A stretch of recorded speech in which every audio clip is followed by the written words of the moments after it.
Yes, back to making this video of lies they tell, things that they do, okay, and the lies they tell. So now I'll be making these uploads, making these recordings, and posting it on YouTube, documenting our everyday lives, my everyday experiences, and stuff that I've been experiencing at the hands of those in authorities. Alright, so my ordeal began, I had intensified, and it became overtly in 2013. Alright, they started overtly targeting me in 2013, and as they were targeting me and harassing me, it was around the same time that these bastards, okay, were extracting contents from my social media account,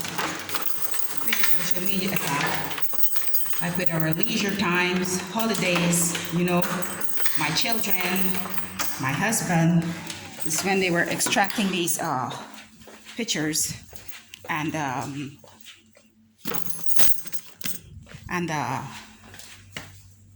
committing fraudulent activities online, committing fraud with it online. These are some of the lowest, okay, intricate individuals I've ever had to deal with, or I've ever had these type of experiences with. All right, they're so slick, so deceiving, and they would manipulate things to, sorry, I'm moving all over, to blame their victims. All right, to have their victims accused. So what they would do when I start speaking up about the domestic ordeal that I've been experiencing at the hands of their authority, what they would do is that they would have these different channels of these different persons documenting the same thing as me, who had documented the same stuff as me, showed up on my YouTube channel or on my Facebook account. They would do these things, and that's to discredit me. That's to say, well, oh, well, you know, she's just imitating the others. She's just saying, repeating other people's experiences. She's probably boring. You know, she isn't doing anything with her time, with her in the day. She don't have a job. She's isolated. What do you want her to do? You know, these are the psychological, you know, manipulative tactics and the stuff that they would come up with and use. And they would say, okay, well, you know, she saw that. It's because she saw that. It's because she was looking on that page, or it's because she was looking on that channel, or it's because she was looking at something and she decided what she was going to repeat what she saw.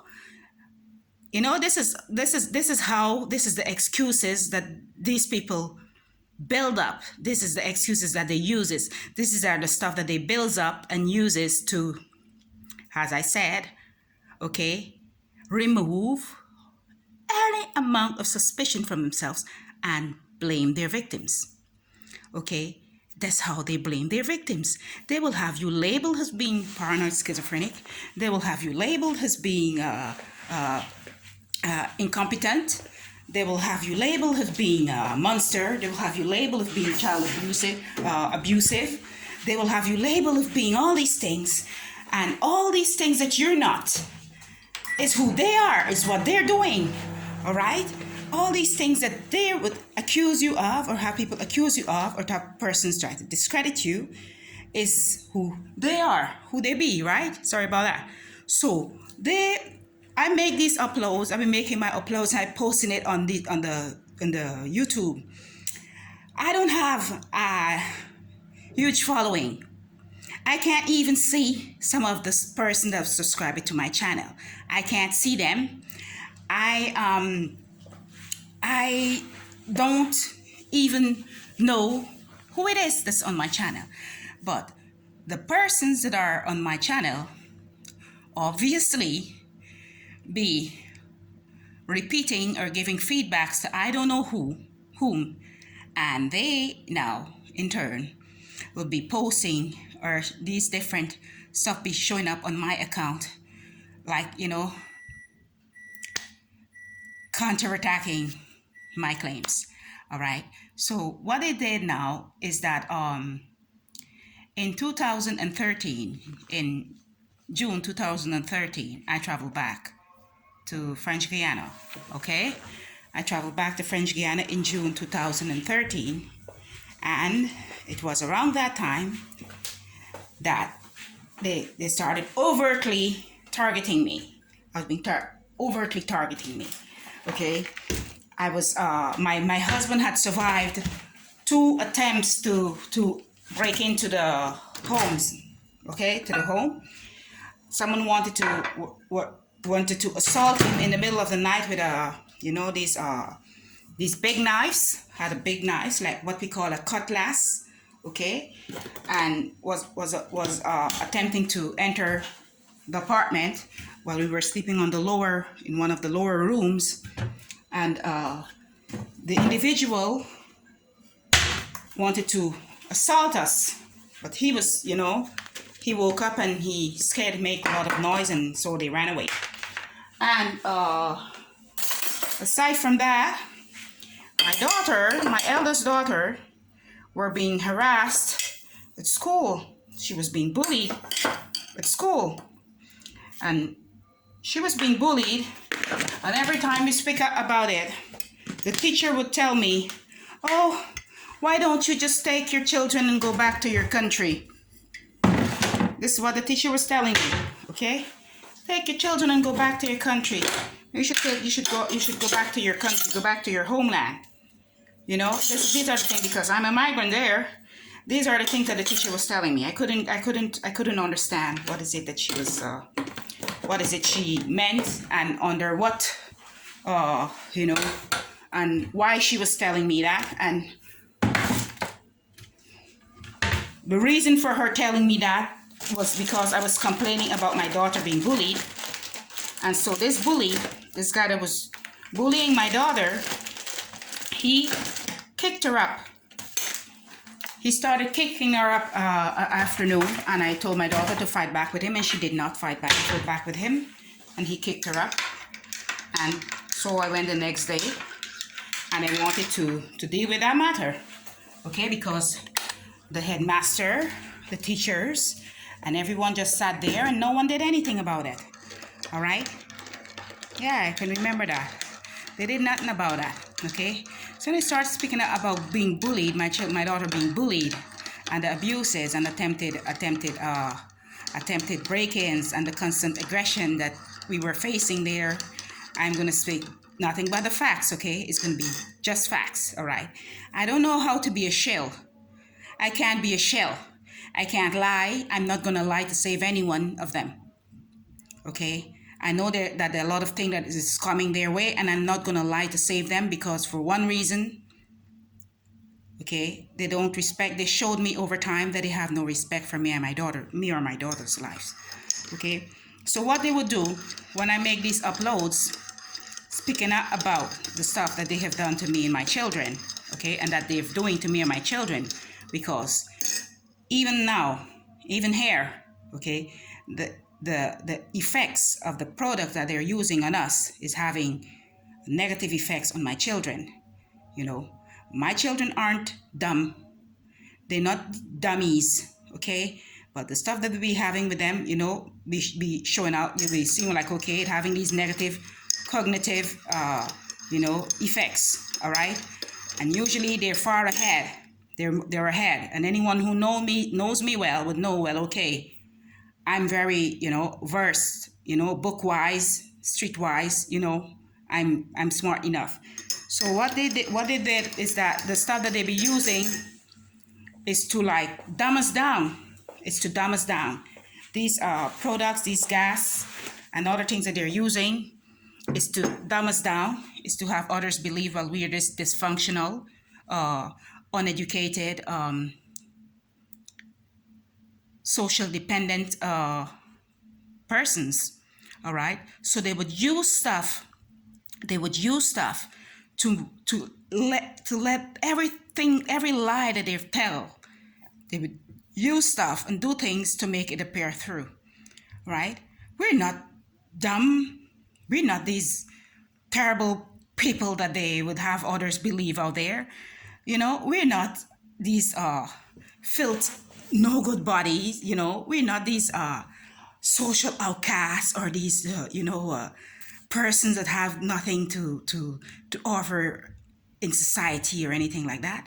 But the things that they would do would have these type of effects, would give out these type of effects. So there's my children now that are usually very, very, very, very versed, very ahead of their time, very smart, be moving ahead, and back in my homeland it was the same, and I never had problems with my children concerning their schoolwork. Everything was being well done, they were being, and ever since I exit my homeland, put them back into the system, okay, put them back in the system, back in the country, okay, and this is what's happening. All right, so they have stuff that they would use to undermine, okay, to undermine our cognitive abilities, our cognitive abilities. They have stuff that they would use to create cancers, to form tumors, okay, all right, to break down a person. They have stuff that they would use to do that. And these are the stuff that they're using it. So we're being constantly microwaved, harassed, supporting the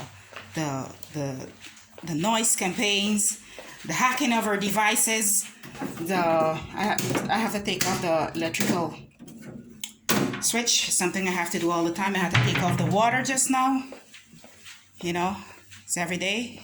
It's exhausting, but that's what I have to do because it's they're basically feeding off of the electrical and the electrical connections and the water. Okay, so it's water and light. Okay, yeah, and so it's like I suspect what they're filming is like what they're making is like the a spinning module.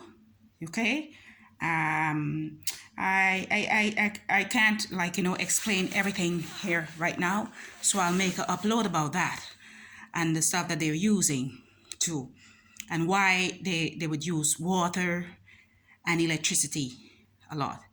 How is it that they would use, because it's a spinning module. I'm trying to get the right name, but okay, I'll do that on a previous video. So yeah, they this will happen from the time we set foot back over there.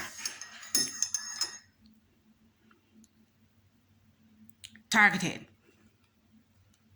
overtly targeted from the time I set foot back over there. Okay, so this is some of the things they would do. Another thing too, I had a conversation with someone I know very well the other day, and she was telling me, how come is it that you are shunning away your mom's relatives? Why is it that you're shunning them away? Excuse me. Why is it that you're shunning away your mom's relatives? Those are your aunts, those are your family. These are persons that were looking out for you. Why is it you're shunning them away?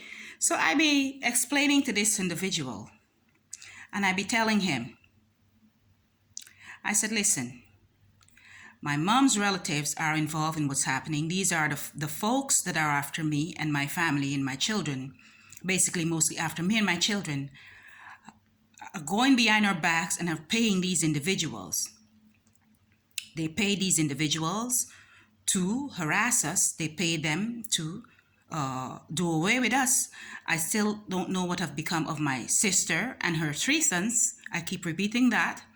Okay, she's back in my homeland, but no one hasn't seen her for over like 6 years. Okay, 4 to 5 years or something like that. Okay, it's been like close to 7 years now I haven't seen her. Okay, so you'll be telling me, listen, get in contact with your sister. Get in contact with your sister. Well, the same individuals that are after us have been used my sister in a very diplomatic, secretive way to locate our flat, because they're into asset grabbing also. This is what they're into. They're into asset grabbing. They would try to grab people's assets, come up with frivolous excuses, set them up, and try to seize their assets and other things like that. These are folks that would sell the operation. These are the legal operations that are taking place within the system, that they would sell you an apartment or a home or something, and then they would try to have you killed and sell it back to someone else. Okay? This is what they do. This is what they're doing. Okay? But we're fighting for our own, okay? Because my husband, he's a very hardworking man, an honest man, and he don't deserve that. Okay? We don't deserve this. And they have really barked up the wrong tree this time. Okay? They're like the dogs that be barking up the wrong tree. Okay? I'll use that slang there, that term. Okay? So they really barked up the wrong tree, because my husband and his relatives are not the type of persons to give up anything without a fight. Okay? Maybe they would get away with certain things that they're probably getting away with because everyone ain't aware of what they're doing. Okay, everyone is not aware. Everyone is not aware of what they're doing, the extent to degree to what they're doing these things. Okay, but they're being represented, and they're being defended by persons working within his government. Okay, I can't say my government because they don't want me to be living in their country, so it's not my government. Okay, I'm still a migrant. Nevertheless, my marriage or everything and all of that, I'm still under migrant status. I'm still being watched, constantly followed around, constantly pestered. You know, they live on my backs like pests. They use these different things and to cause disturbances in my life everywhere I go. Okay, because they don't treat their citizens right, and yet, when their citizens are in a relationship with someone from another country or of another race, they have a problem with that. These are dictators I'm talking about. These folks are dictators, okay? They want to dictate their citizens' life. Do nothing for their citizens but to dictate their life, who they must have children with, who they must not have children with, where they must go, who they must be with, what they must do. These are the people that are out there thinking, well, okay, whatever they're doing is for the good benefit of their citizens. They do nothing for the citizens. We have a lot of bills to pay, a lot of taxes to pay. Okay, my husband is earning a very small salary, and all these taxes he have to be paying, and we're not seeing the first cent to have these bills cleared, and they're not showing not even a little amount, a small amount. Let's say, well, okay, they're going to try to lower that amount of taxes he has to pay every year. No, they're not doing it. They're not making any effort, but these are the same ones be committing frauds in our names and getting off with it. These are the same ones. This is what I've been speaking about. So they're after me because I started speaking about the hard people that are working for a very small salary and are being forced to pay so much tax at the end of the year. Okay, every October month, dry pockets for us, because the amount of taxes we have to pay alone, okay, takes up all the economy for the rest of the year. To economize the whole year just to pay taxes. And this is what I'm speaking about, and they have a problem with me speaking about my husband paying taxes, and they have a problem with about me speaking about with my husband, and the fact that they're after my husband and his relatives for whatever assets they have, and they're using these persons as myself to bully and to harass me and to try to cause harm to me and my children, because for them, they would know, well, okay, she's the only person, she's one of them, and she's posing a threat to our operations, to their operations. I'm posing a threat to their operations because she knows what's up.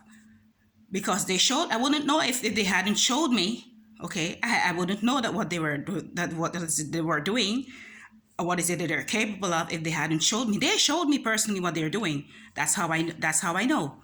Okay. So what she was telling me, this guy and this woman was telling me, so you have to live nice with your family, you have to live nice with your relatives, you have to call, check up on your sister, see what's happening to your sister. You know, I keep repeating this one thing over and over to her. I say, saying, well, I don't know what has become of her. You know, I don't know what have become of my sister. I don't know what have become of my nephews. These are there are persons out there that are trying to murder me and to harm me and my children. Constantly, we're experiencing torture. We're living in torture, and they just don't get it. They're just not getting it because they don't want to. It's not that they can't understand. They don't want to understand. And guess what? They don't want to understand because these folks that are after me and my children and my husband and his relatives have been making them offers they can't refuse. They've been making them offers they can't refuse. So everything, and giving them the script papers, so everything is well scripted. So whatever they're reading, whatever they wrote down on a paper and give them, that is what they be telling me whenever they call me or anything like that. I don't have time for the oppressive lies. You know, I'm mature enough. I know when it's coming from a truthful person and when it's coming from someone that is shady. Okay. These things, most of the things that these persons be coming up and telling me are so untrue, and they underestimate me, and they would think, well, okay, I would just believe everything that they're telling me and run with that. Okay, so they have ways with the things that they would do at a certain time. They would use these things, different things, and try to, like, they would try to twist things around and see if I'm gonna act out. I mean, sometimes when I'm speaking, I use profanities. Sometimes when I'm speaking, okay? And who wouldn't? But that's the most that I do, all right? Because with what I'm experiencing here, anyone that was in my position, if these were the same folks that are telling me to stop using profanity, okay, to stop using profanities and to stop doing this and to stop doing that, they don't have no child or children experiencing what me and my children are experiencing right now. So they could tell me whatever to stop it. It would be easier for them to tell me how to react to what we've been experiencing. But they don't have no child or children or anyone to care about, or they don't care about anyone either. So I don't see why they should feel, well, they're in a position to tell me how I must react to what I've been experiencing. So I be telling them, listen, this is something that had been happening a long time ago, and my mother's half brothers and sisters, her half brothers and sisters are involved.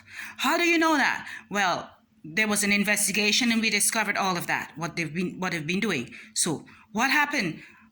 And I started off speaking out and letting them know, well, okay, what exactly played out and what ruled up to my first brother's death, my youngest brother's death. And the same guy, so happened that I'm explaining it to her, I keep telling her, I keep seeing the same guy that my brother was last seen with. 3 weeks before he died, he was seen walking with a tall white male. And like 13 years after, I was sitting at a bar in front of a restaurant. I had dropped off my children at school, and I was sitting in front of the restaurant having a coffee, and I was, scratching one of these lottery tickets, okay, lottery cards. I was scratching one of these lottery cards, and this same tall white male threw 3 cents on my table. And I asked the waiter, I said, why did he do that? Why was it that he dropped 3 cents on my table? And the waiter told me, well, he's disrespectful, throw it behind him. Okay? And I didn't pick up, and I looked at this guy, and I wanted to walk, but he was walking so fast to get up and go behind him. But he went off so fast, and I said, you know what? I recognize this guy. I recognize that guy. I recognize that guy because my brother had signed into an organization that was helping school dropouts. Okay, that was helping school dropouts, and he had signed into that organization because he was basically on his own. Even though he had relatives living there, he was basically on his own, selling fish, walking around and selling fish in the hot sun in the heat of the day. So they see him as a destitute, they see him as a loner, they see him as having nobody to care for him. And this association that he had signed into were making a lot of blood tests, running a lot of blood tests on my brother because I was having his documents. He uses to leave all his important documents and other stuff with me. And I used to look at it because where I was living, I couldn't house him. It was a very small apartment and I was staying there with my daughter. Okay. And he was supposed to be living with his aunt because he went over. It was his aunt who took him to live, who took him over there. When he was very young, it was his aunt who carried him, who he traveled to this foreign country, okay, with. It was his aunt who had enrolled him in school and everything. So he was supposed to be under the care of his aunt when he was living there, but he was on the streets. Okay, so they see him as a destitute and they tell themselves, okay, well, guess what? This person don't have anyone that cares for him. We'll go after him. So they went around, they took names of most of the boys, children that used to be, he was like 19. He was 19. Wait, that happened after he died, after his 20th birthday at age 21. At age 21, he died. He was murdered. Okay, so they went around, okay, because there was a lot of young boys his age that were hanging out at the fishing wharf. There was a wharf because they used to wait to get the fish and they would go around and sell fish. And that's what my brother was doing. He wasn't stealing. He was doing nothing illegal, but it so happened that he was a migrant in a foreign country, no one who cared for him or who wasn't in a position to care for him. And he was on the road and he was fending for himself. And he was walking around selling fish. And the authorities of that country saw him as a migrant, as a destitute, as someone not fitting for their society, and they murdered him. Organs, corpse, fetched up to Mexico. My second brother, my eldest brother, same thing happened, but this happened back in my homeland, and he died in front of the homes of my perpetrators. So they've enabled one of my perpetrators, and he's working for them. He's this cop, and he's enrolled in this college in New York. And the other one that are working for them, she's working for this medical institution in Boston. Okay, and then they have this other one. She's having her connections with the underground. All right. So these are the folks that these persons within my husband's government are in connections with, and these are the folks that they're using to oppress me and to get rid of me and my children. Okay, so when I'm telling this to persons and I'm telling this to these people who be asking me these questions, I start explaining to them.